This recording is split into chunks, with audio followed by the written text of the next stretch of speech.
மலர்குடி வழக்கறிஞர் வந்து பழைய தோட்டம் சேகருடைய 3வது மனைவி. அந்த அம்மா ஒரு வழக்கறிஞர் படிச்சிருக்கு. அந்த அம்மா வழியாக தான் பணம் போயிருக்கு. அப்போ அந்த அம்மாவுக்கு பணம் கொடுத்தது யார்? இவருடைய வங்கி கணக்கெல்லாம் இன்ச்சு பை இன்ச்சாக நீங்கள் ஆய்வு பண்ணணும். இந்த அம்மாவுடைய உறவினர் யார், அஞ்சலை யார், ஹரிஷ் யார், ஹரிகரன் யார், சதீஷ் யார், இப்படி பல சந்தேகங்கள் இருக்குது. அப்போ 4 கோடி ரூபா கொடுக்கக்கூடிய ஆள் யார்?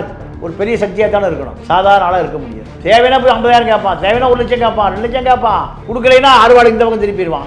6000 A+ ரவுடிகள், 22,000 BC ரவுடிகள் இருக்காங்கன்னா இவர்களாம் எப்படி வளர்ந்தாங்க? இவர்கள் யாருக்கு வேலை செய்கிறா? 22,000 பேருக்கு யார் பணம் கொடுக்குறா? யார் மெயின்டைன் பண்ணுறா? அவனோட வருமானம் என்ன? இவனால் உழைக்க தெரியாது, இவனால் வேலை செய்ய தெரியாது. என்ன செய்ய தெரியும்? மது குடிக்க தெரியும். நீங்கள் சட்டவிரோதமான எல்லா செயலும் செய்ய தெரியும். ஒரு கார்ப்பரேட் சக்தி தான் இவரை கொலை செய்ய தூண்டியது. அதற்கான முடிச்சு எங்கே இருக்குது? இந்த 11 பேருக்கு இருக்குது.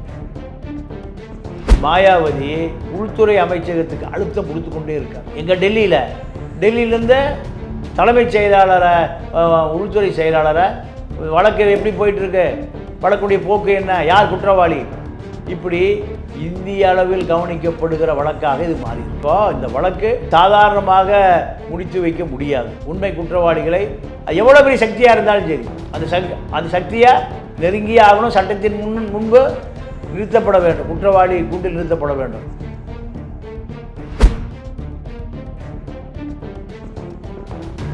தமிழ் மின் நேயர்களுக்கு வணக்கம். இன்று நம்முடன் சிறப்பு விருந்தினராக இணைந்திருப்பவர் மூத்த பத்திரிகையாளர் திரு தமிழா பாண்டியன் அவர்கள். வணக்கம் ஐயா. வணக்கம் ஐயா. ஆம்ஸ்ட்ராங் அவர்களுடைய கொலை வழக்கு பல நபர்கள் இதில் வந்து அரெஸ்ட் ஆகிட்டாங்க. கிட்டத்தட்ட இப்போது அரெஸ்ட் ஆனவர்களுடைய எண்ணிக்கை வந்து 14 வரைக்கும் வந்துருச்சு.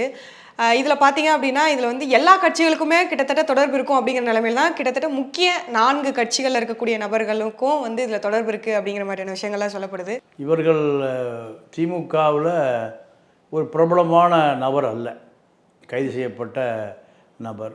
அதிமுகவில் பிரபலமான நபரும் அல்ல.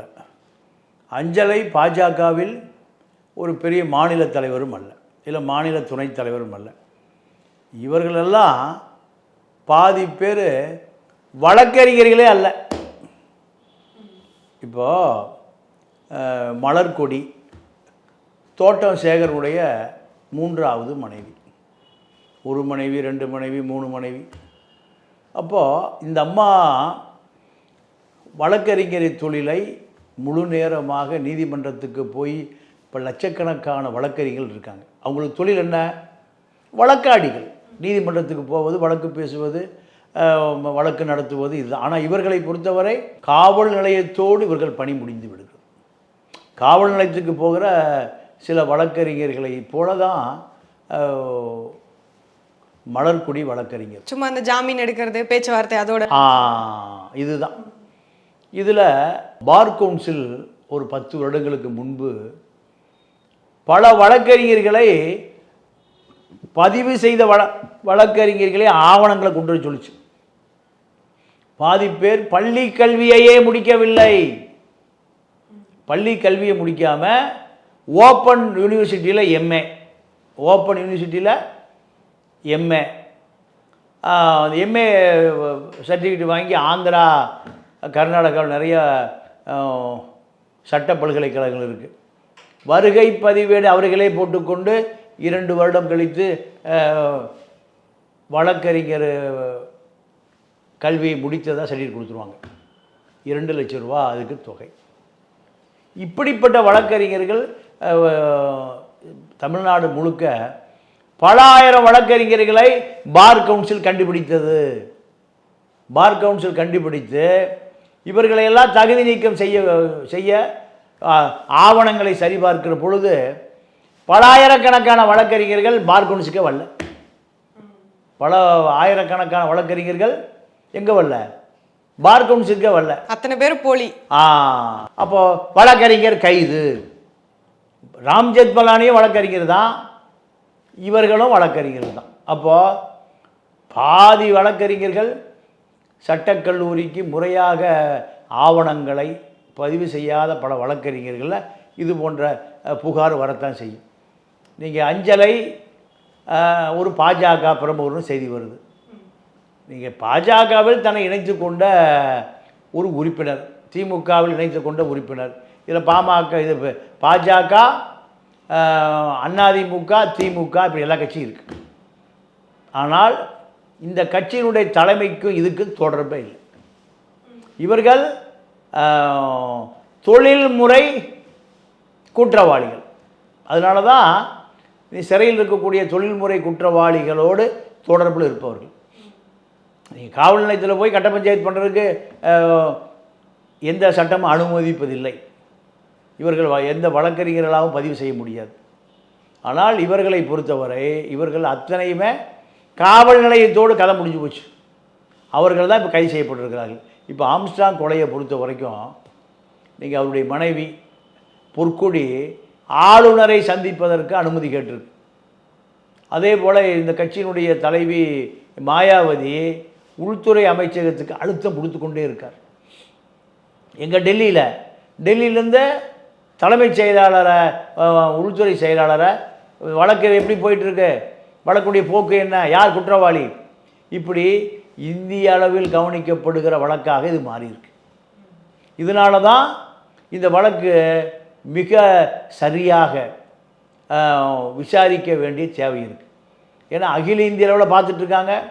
நீங்கள் திருமாவளவன் இதை போலி குற்றவாளி, இந்த குற்றவாளிகளை பிடிச்சி உண்மை குற்றவாளி நெருங்குங்கிறார் திருமாவளவன், கூட்டணி கட்சி தலைவர். இப்படி பல நெருக்கடிகளுக்கு மத்தியில் இந்த வழக்கு உண்மையான குற்றவாளிகளை நோக்கி நகர்ந்துட்டுருக்கு. உண்மையான குற்றவாளிகள் கண்டுபிடிக்கப்பட வேண்டும். நீங்கள் ராமஜெயம் வழக்கை போல் இது மாறிவிடக்கூடாது. திருநெல்வேலி ஜெயக்குமார் தனசிங் வழக்கை போல் இது மாறிவிடக்கூடாது. அப்போது சரியான விசாரணை அதிகாரி இருந்தால் தான் உண்மை குற்றவாளியை கண்டுபிடிக்க முடியும். திருவேங்கடம் என்கவுண்டர் இந்த பல பேரால் கடும் விமர்சனத்திற்கு உள்ளாக்கப்பட்டது. உண்மை தெரிந்த ஒரு நபரை ஏன் கொள்றீங்க, உண்மை தெரியுமா?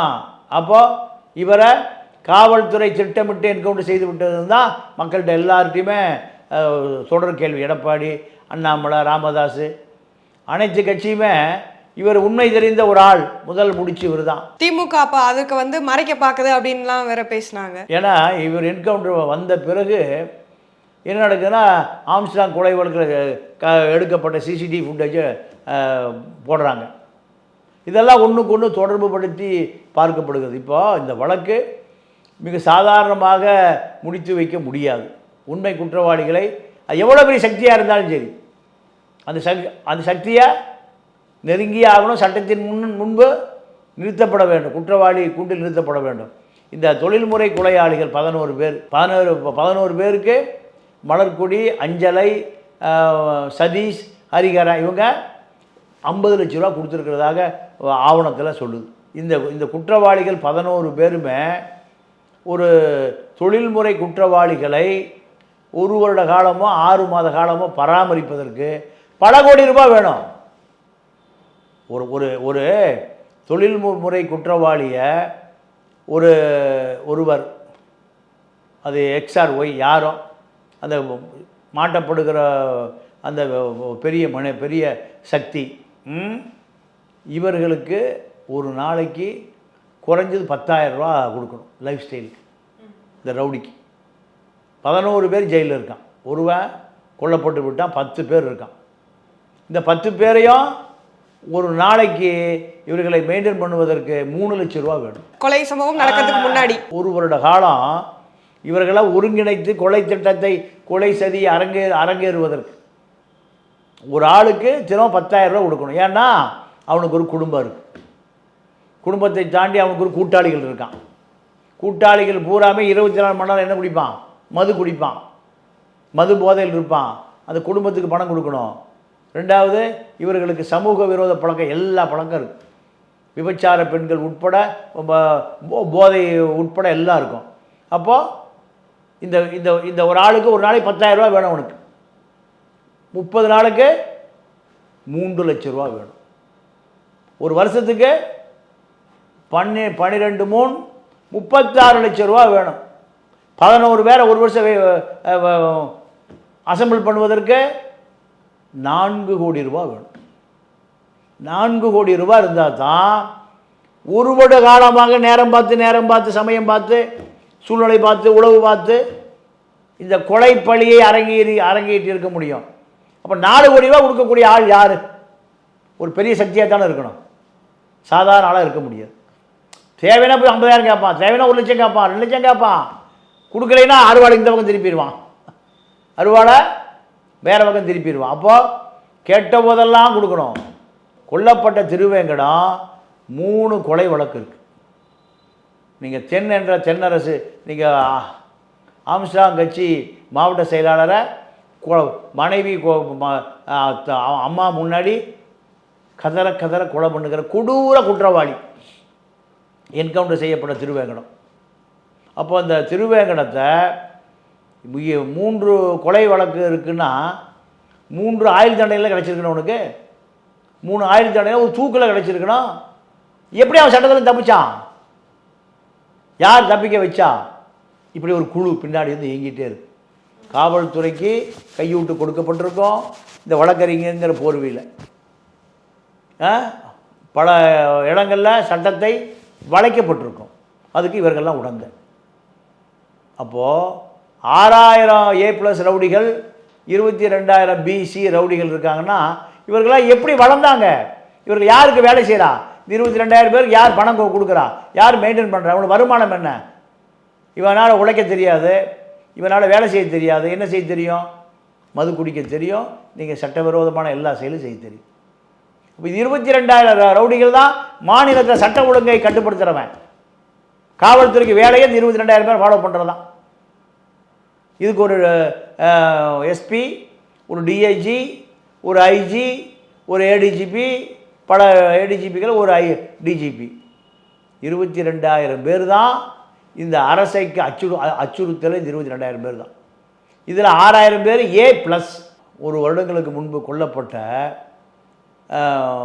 ஆற்காடு சுரேஷ் 38 வழக்கு. அவன் முதல் கொலையை விஜயவாடாவில் போய் பண்ணுறான். சீனிவாச ரெட்டின்னு ஒருவரை அப்பு காபி பண்ணுறான். 2002 23 கொலை செய்யப்பட்டான்.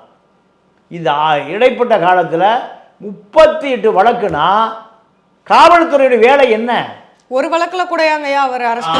நல்ல கேள்வி, அருமையான கேள்வி. 8 பேரை கொலை பண்ணியிருக்காமா? 8 ஆயுள் தண்டனை எவ்வளவு? 80 வருஷம் அவன் வெளியிலே வந்திருக்க முடியாது. 17 கொலை முயற்சி வழக்கு, 6 குண்டாசு, இப்படி 38 வழக்கை அவன் சந்திச்சிருக்கான்னா, ஒரு வழக்கில் கூட அவன் தண்டிக்கப்படாமல் வெளியே சுற்றிட்டு இருந்தான்னா இந்த காவல்துறைங்கிற அமைப்பு மீதியே நமக்கு ஒரு வெறுப்பு வருது. ஆம்ஸ்ட்ராங் கொலை திட்டத்தை நிறைவேற்றுவதற்கு இந்த தொழில்முறை ரவுடிகள் நீண்ட காலமாக திட்டமிட்டதற்கு 4 கோடி ரூபாய் ஒரு வருட காலத்திற்கு அவர்களுக்கு கொடுக்கப்பட்டிருக்கு. அண்ணன் அவங்க ஆற்காடு சுரேஷ் மறைந்த பிறகு அவருடைய தம்பி ஆற்காடு, அதான் புன்னை பாலு தான் இந்த கும்பலெல்லாம் அசம்பிள் பண்ணியிருக்காரு. அசம்பிள் பண்ணதில் இப்போ பிடிபட்ட அந்த வழக்கறிஞர்கள், மலர்குடி வழக்கறிஞர் வந்து பழைய தோட்டம் சேகருடைய 3வது மனைவி. அந்த அம்மா வழக்கறிஞர் படிச்சிருக்கு. அந்த அம்மா வழியாக தான் பணம் போயிருக்கு. அப்போ அந்த அம்மாவுக்கு பணம் கொடுத்தது யார்? அந்த அம்மாவுக்கு ஆம்ஸ்ட்ராங் மேலே மோட்டிவா? அப்போது அந்த அம்மாவோட பணம் எப்படி வந்து சேர்ந்தது? 50 லட்ச ரூபா, 4 கோடி ரூபா மொத்த செலவாயிருக்கும். 50 லட்ச ரூபா இந்த அம்மானா 50 லட்சமா, 1 கோடியா, 4 கோடியா? இவருடைய வங்கி கணக்கெல்லாம் இன்ச்சு பை இன்ச்சாக நீங்கள் ஆய்வு பண்ணணும். இந்த அம்மாவுடைய உறவினர் யார், அஞ்சலை யார், ஹரிஷ் யார், ஹரிகரன் யார், சதீஷ் யார், இப்படி பல சந்தேகங்கள் இருக்குது. இதெல்லாம் ஒரு தீர்வு கண்டால் தான் உண்மையான குற்றவாளியை நெருங்க முடியும். இப்போ இந்த 3 பேரை அரெஸ்ட் பண்ணிட்டாங்க. அதில் அஞ்சலை அவங்கள மட்டும் தேடிட்டு இருக்காங்க. இது இல்லாமல் சம்போ செந்தில் அப்படிங்கிற ஒருத்தரை வந்து இதில் வந்து தொடர்பு படுத்தி பேசுகிறாங்க. 4 லட்சம் வரைக்கும் இனிஷியல் அமௌண்ட்டாகவே 4 லட்சம் ரூபாய் வரைக்கும் கொடுத்துருக்காரு இந்த கொலையாளிகளுக்கு அப்படிங்கிற செய்திகளும் சொல்லப்படுது. 4 லட்சம்லாம் இந்த ரவுடிகளுக்கு ஒரு பெரிய காசே இல்லை. நீங்கள் மகாபலிபுரத்தில் சுட்டு பிடிக்கப்பட்ட சீர்காழி செந்தில் அவர் வந்த காரு முதலமைச்சர் ஸ்டாலின் வர்ற கார், லேண்ட் குரூசர். 2 கோடி ரூபா அந்த காருடைய விலை. எவ்வளவு? 2 கோடி. எப்படி இந்த சட்டவிரோத தொழில்முறை நபர்களுக்கு முதலமைச்சர் பயன்படுத்தக்கூடிய 2 கோடி ரூபாய் கார் கிடைக்குது? எல்லா ரியல் எஸ்டேட் பிஸ்னஸ்ஸு எல்லாமே சட்டத்துக்கு விரோதமாக மக்களை ஏமாற்றி, மக்களை வஞ்சித்து, மக்களிடமிருந்து புடுங்கப்படுகிற நிலம்தான் இத்தனை கோடி வருது. இதுக்கு காவல்துறை உயர் அதிகாரிகளும் உடந்தை, அரசியல்வாதிகளும் உடந்தை, ரவுடிகளும் உடந்தை. ஆனால் அத்தனை பேருமே மக்களுக்கு எதிரானவர்கள், அப்பாவி மக்களுக்கு எதிரானவர்கள். அவர்களுடைய நிலங்கள் பறிக்கப்படுகிறது, அவர்களுடைய சொத்துக்கள் பறிக்கப்படுகிறது, அவர்கள் கொல்லப்படுகிறார்கள், விரட்டப்படுகிறார்கள், அழிக்கப்படுகிறார்கள். ஆம்ஸ்ட்ராங்க 24 மணி நேரமே துப்பாக்கி பாதுகாப்பு இருக்கிற ஒரு நபர் மிக எளிதாக ஒரு ரவுடி கும்பலாக கொல்லப்படுகிறார்னா சாதாரண மக்களுடைய நிலை. இப்போ 3 காவல்துறை உயர் அதிகாரிகள், நீங்கள் கமிஷனர் அருண், செந்தில் வேலன் ஐஜி உளவுத்துறை, ஏடிஜிபி நிர்வாகத்துறை, அட்மின் ஏடிஜிபி டேவிட்சன் ஆசீர்வாதம், 3 பேரும் கடுமையான அதிகாரிகள். இந்த திமுக அரசு இவர்களை தேவையில்லைன்னு விட்டுருது. ஆட்சிக்கு வந்த புதுசில் மீண்டும் காவல்துறை கடமை செய்வதற்கு, சமரசம் இல்லாமல் செய்வதற்கு, நீங்கள் கையூட்டு வாங்காமல் செய்வதற்கு இந்த 3 அதிகாரிகள் மட்டும் தேவை. திமுக பழி வாங்கப்பட்டவர்கள் தான் இந்த 3 பேரும். திமுக இவர்கள் விட்டால் நாதி இல்லை இப்போ 3 பேருக்கு. அப்போ ஆம்ஸ்ட்ராங் கொலை வழக்கினுடைய சூத்திரதாரி எங்கேயோ ஒளிஞ்சிருக்கான். அவர்களை நெருங்கி சட்டத்தின் முன் நிறுத்தப்பட்டால்தான் இந்த அதிகாரிகளுடைய பெயரும் சிறப்புறும், அரசாங்கத்தினுடைய பெயரும் மக்களால் பார்க்கப்படும். பல வழக்கு காணாமல் போச்சு. ராமஜெய வழக்கில் இன்னைக்கு வரைக்கும் குற்றவாளி கண்டுபிடிக்கல. அதே போல் திருநெல்வேலியில் மறைந்த ஜெயக்குமார் தனசிங் குற்றவாளி இன்ன வரை கண்டுபிடிக்கல. சாதிக் பாட்சா மரணம் கண்டுபிடிக்கல. யார் குற்றவாளி? சாதிக் பாட்சா அப்படி அவரே தொங்கினாரா, அடித்து தொங்க விட்டாங்களா? இன்னைக்கு வரை கண்டுபிடிக்கலையே. இப்படி பல வழக்குகள் காவல்துறையுடைய கைகள் கட்டப்படுகிறது. காவல்துறை ஏவல் துறையாக மாறிடுது. ஆனால் இந்த 3 அதிகாரிகளை நினைவுபடுத்துவவர்களாக இருக்கிறார்கள். ஈஸ்வரமூர்த்தி, ராமானுஜம், பொன்மாணிக்கவேல் 3 அதிகாரிகளும் நேர்மையான அதிகாரிகள் ஓய்வு பெற்று விட்டார்கள். ஆனால் இப்போ வேலை பார்க்குற 3 பேரும் 3 நேர்மையான அதிகாரிகள், அது மாற்று கருத்தே இல்லை. ஆனால் குற்றவாளிகள் கண்டுபிடிக்கப்பட்டால் மட்டும்தான் இந்த ஆம்ஸ்ட்ராங் கொலையினுடைய மர்மம் விலகும். இல்லைன்னா மர்மங்கள் விலகாமலே வழக்கு முடிந்து போயிடும். இதைத்தான் அவங்க மனைவி சொல்கிறாங்க. வழக்கறிஞர் பொற்குடி என்ன சொல்கிறாங்க? என்னுடைய கணவருடைய மரணத்திற்கு காரணமான குற்றவாளிகளை பிடிக்காமலே இந்த வழக்கு முடிஞ்சு போயிடும் போல் இருக்கு.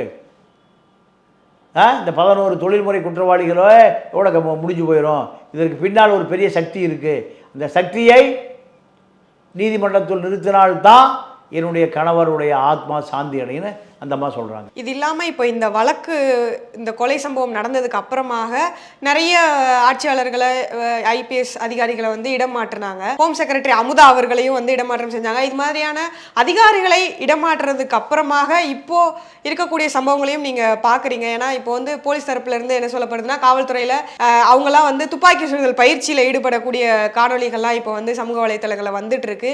இதுக்கப்புறமாக இது மாதிரியான சம்பவங்கள் இருக்கும்னு நினைக்கிறீங்களாங்க? இது மாதிரியான பணியிட மாற்றங்கள் காரணமாக அந்த பணியிட மாற்றம் என்பது, நீங்கள் முதலமைச்சர் அமெரிக்கா போகிறார். நீங்கள் இப்போ எல்லா மாவட்ட மந்திரிகளுக்கும் அவர்களுக்கு இலகுவான அதிகாரிகளை தன்னுடைய கட்டுப்பாட்டில் வைத்துக்கொள்ள நினைத்து முதலமைச்சரிடம் கோரிக்கை வைக்கிறாங்க. ஐயா, இந்த அதிகாரி எனக்கு சொன்னது கேட்க மாட்டேங்கிறார், நான் சொல்கிறத கேட்க மாட்டேங்கிறார், கட்சி வளர்த்த முடியாது, ஆட்சியை காப்பாற்ற முடியாது, மீண்டும் ஆட்சிக்கு வர முடியாது. அப்போ இந்த அதிகாரிகள் ஒத்துழைக்க மறுக்கிறார்கள். யாருக்கு? ஆளுங்கட்சிக்கு. அப்போ ஆளுங்கட்சிக்கு ஒத்துழைக்க மறுத்த அதிகாரிகளை மாற்றிவிட்டு ஒத்துழைக்க தயாராக இருக்கிற அதிகாரிகளை அந்த இடத்துல பணியில் போடுவது தான் அரசு, 2 திராவிட அரசுகளும் செய்கிற வேலை. எடப்பாடி கவர்மெண்ட்டில் இதில் 65 46 ஐபிஎஸ் அதிகாரிகளை மாற்றினாங்க. ஏன் இவர்கள் அத்தனை பேருமே தனக்கு எதிரான இந்த வட இந்திய அதிகாரிகளுக்கான தலைவராக இருக்கக்கூடிய ராஜஸ்தானில் இருக்கார் ஒரு இந்த வட இந்திய காவல்துறை அதிகாரிகளுக்கெல்லாம் தலைவர் பிஜேபியில் சேர்ந்துட்டார் ஒரு டிஜிபி. அப்போது மக்களால் தேர்ந்தெடுக்கப்பட்டுகிற முதல்வருடைய கட்டுப்பாட்டில் அந்த காவல்துறை அதிகாரிகளும் இல்லை, எல்லாமே வட இந்திய அதிகாரிகள் முழுக்க நீங்கள் இந்த ராஜஸ்தான் பிஜேபி அதிகாரியுடைய கட்டுப்பாடு இருக்காங்க. இதனால தான் 46 அதிகாரிகளை மாற்ற வேண்டியதாக போச்சு, 45 அதிகாரிகளை. இப்போ அதே போல் ஒரு நிலைமை தான். இந்த அதிகாரிகள் மாவட்ட அமைச்சர்களுடைய கட்டுப்பாட்டில் இல்லை, அவர்கள் சரியாக செய்கிறார்களா தவறாக செய்கிறார்களா என்பதை நம்ம முழுமையாக சொல்ல முடியாது. மாவட்ட அமைச்சர்களுக்கு அவர்கள் சமரசமாக இல்லை.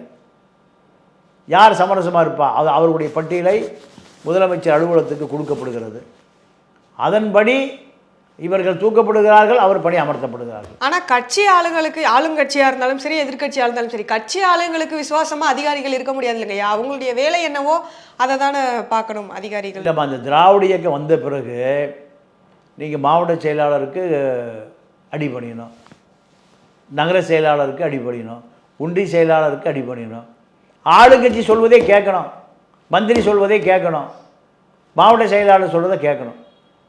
கேட்கலைன்னா தண்ணி இல்லாத காட்டுக்கு தான். அது இன்னொரு அதிகாரியை மாற்றுவார். நீங்கள் கீழ்நிலை அதிகாரியை மாற்ற சொல்லி மேல்நிலை அதிகாரிக்கு சொன்னால் அரசியல்வாதி சொல்கிறத அப்படியே செய்வார்.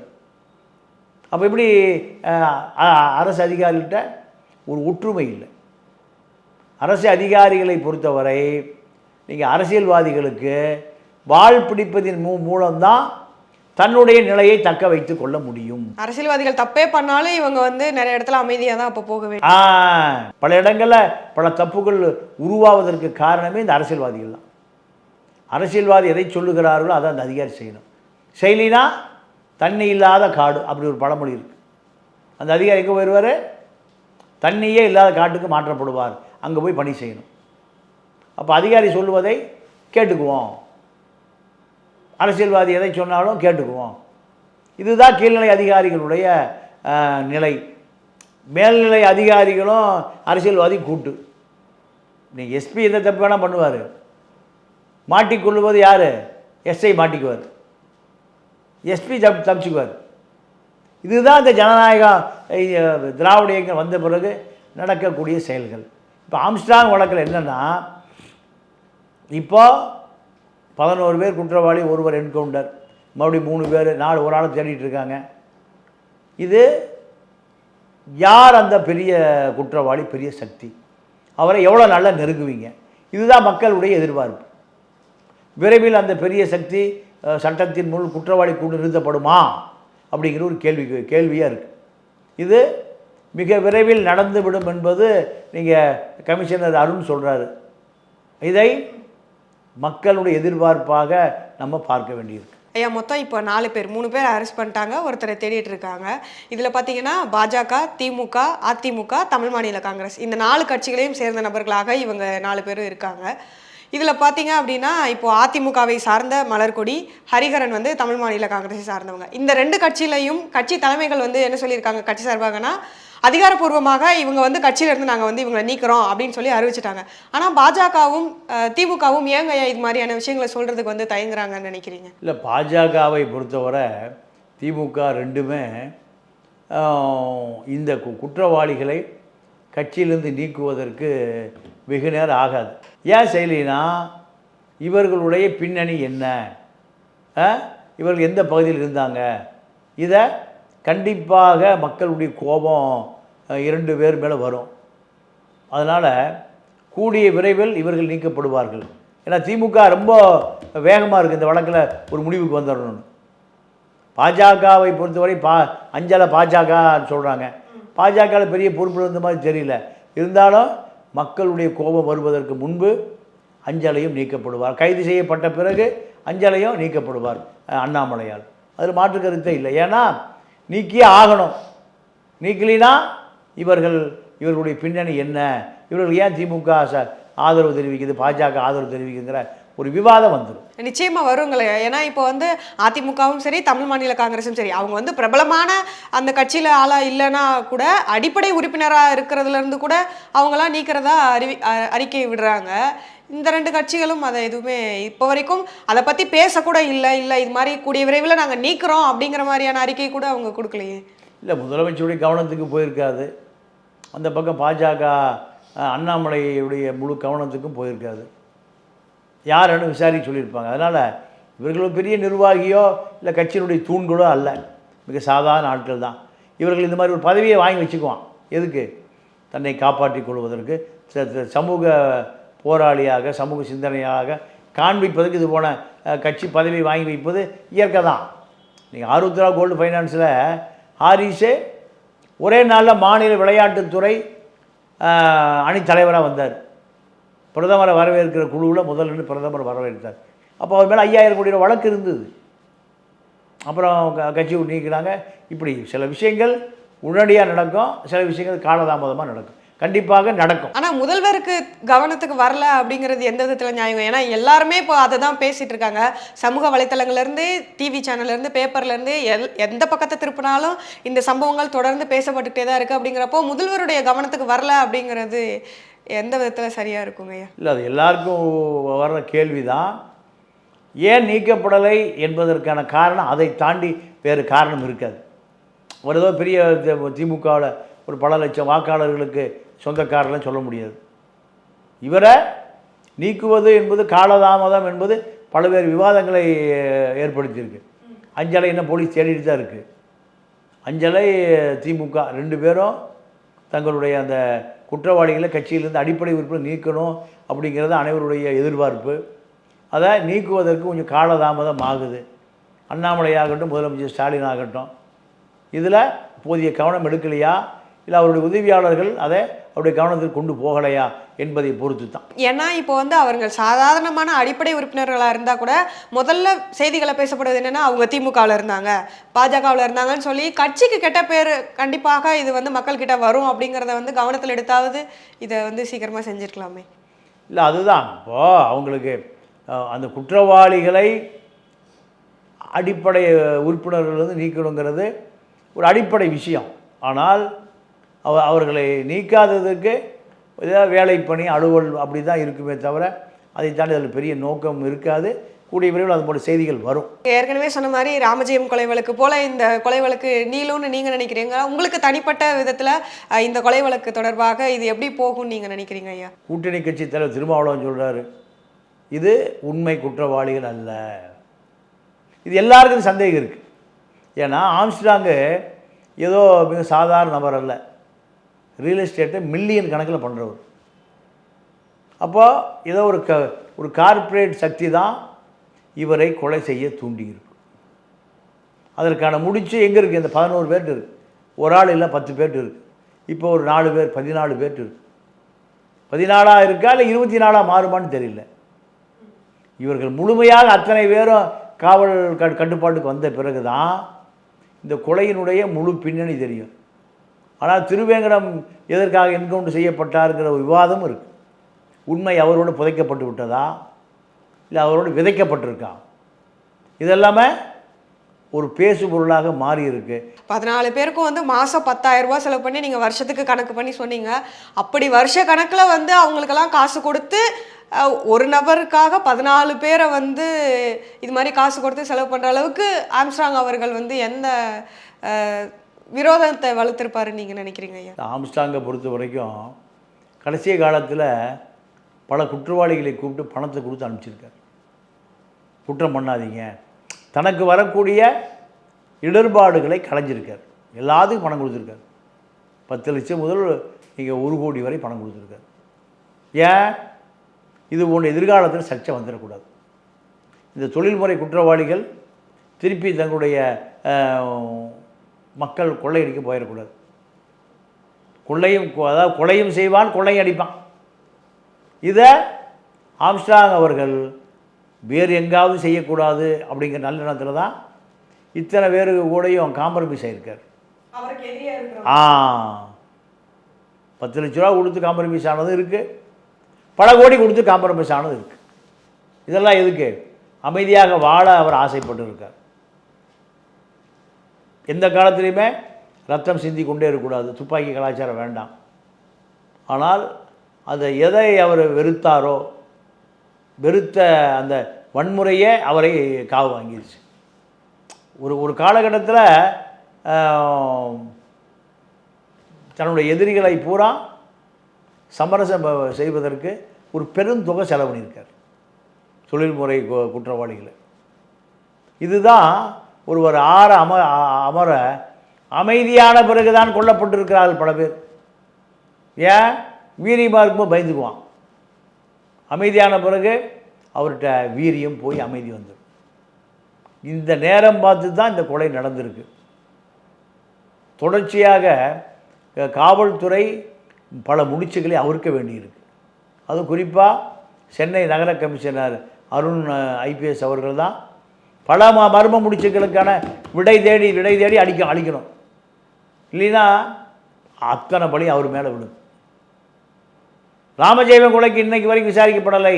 யார் மேலே அந்த பழி பாவம் விழுகுது. அதே போல் அருண் அவர்கள் எவ்வளோ பெரிய சக்தியாக இருந்தாலும் சரி, அவர்களை ஈவு இரக்கம் இல்லாமல் சட்டத்தின் முன் நிறுத்த வேண்டிய பெரும் பொறுப்புள்ள ஒரு பெரிய அதிகாரியாகத்தான் அருண் பார்க்கப்படுகிறார். ரவுடிகள் மொழியிலே பதில் சொல்ல முடியும்னு சொல்லி தைரியமாக சொன்ன ஒரு நபர். அதனால் எல்லா ரவுடிகளும் தமிழ்நாட்டை விட்டு வேறு ஸ்டேட்டு கிளம்பிட்டான். இது நிரந்தரமாக்கப்படணும். 6000 A+ ரவுடிகளும் 22,000 BC ரவுடிகளும் இருக்கிறாங்க தமிழ்நாட்டினா காவல்துறைக்கு வேறு வேலையே இருக்காது. இவர்களை கண்காணிப்பதை தவிர வேறு வேலையை செய்ய முடியாது. இது சாத்தியமா? இல்லை. அப்போ இவர்களுடைய பிரச்சனையை முடிக்கணுமில்ல. எப்படி முடிக்கிறது? சட்டப்படி நடவடிக்கையிலிருந்து தப்பிச்சுக்கிறான். அப்போ ஒரே வழி என்கவுண்டர் தான். இந்த என்கவுண்டரை தொடர்ந்து சமூக விரோதிகளை அழித்தொழிப்பதற்கு பயன்படுத்தினால் எந்த எதிர்ப்பும் வராது. ஏன்? இவர்களால் மக்களுக்கு தான் அச்சுறுத்தல், மக்களுக்கு தான் தொந்தரவு. அதனால் காவல்துறை அதிகாரிகள் இப்போ எடுக்கக்கூடிய நடவடிக்கை அத்தனைகளுமே மக்களால் பாராட்டப்படப்படுகிறது. உங்களுடைய நேரத்தை ஒதுக்கி எங்களுக்காக செலவிட்டமைக்கு நன்றிங்க ஐயா. நன்றி, வணக்கம்.